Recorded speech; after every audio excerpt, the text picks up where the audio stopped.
Days of doing almost nothing. Signs of progress within the past 30 minutes in the Kansas budget battle. In fact, lawmakers are still at the State House at this hour trying to hammer out a deal. 41 Action News reporter Brian Abel is in Topeka.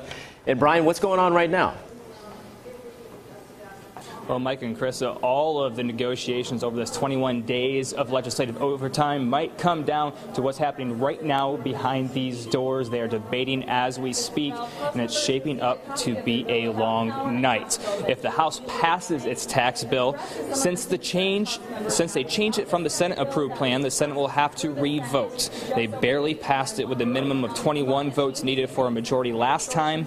One of the changes, more exemptions to groups like nonprofit hospitals who will have to go under a tax exemption review to continue getting tax breaks. A Democrat I spoke with says it's ironic a Republican-controlled legislature is creating another government committee. Normal work didn't even get done, and yet we have conservatives wanting to, once again, pay politicians even more money, to do stuff we should be able to do in a normal 90-day session. I think you're going to see a lot of basically irate voters coming out in 2016. And, people vote for this, they can answer their constituents, and that's the way the democratic process works.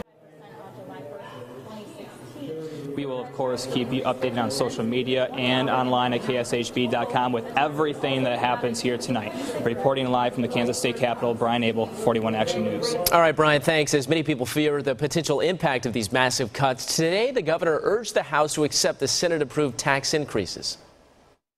They need to pass the tax bills. They need to move it on forward. And they need to do it now. Now's the time. It needs to happen. Been a lot of discussion, a lot of negotiation. The Senate-approved plan includes a half-a-cent sales tax increase to 6.55%, hiking the cigarette tax 50 cents and dropping the food sales tax to under 5%. Now, what it does not include is any kind of tax on business income. While many representatives are pushing for this, Governor Sam Brownback says he would not sign that portion of the tax into law. If taxes are not raised, public safety could be at risk. The Department of Corrections says it would likely have to cut 70 officers. Sex offender treatment programs could be cut, and there may only be enough parole workers to monitor high-risk offenders. If these cuts do take place, public safety could be compromised, but as I said, business will continue, so we will do what we can to operate at our continued capacity. However, it'll be much more of a struggle. Schools would be hit just as hard by the cuts, with every metro district set to lose something, including Shawnee Mission Schools, and more than $8 million. Now, in the middle of June, to find out we might lose over $8 million, impacting our fiscal year starting in a couple of weeks. That's very difficult for us to understand, and it puts school districts and ultimately school children in a very difficult position.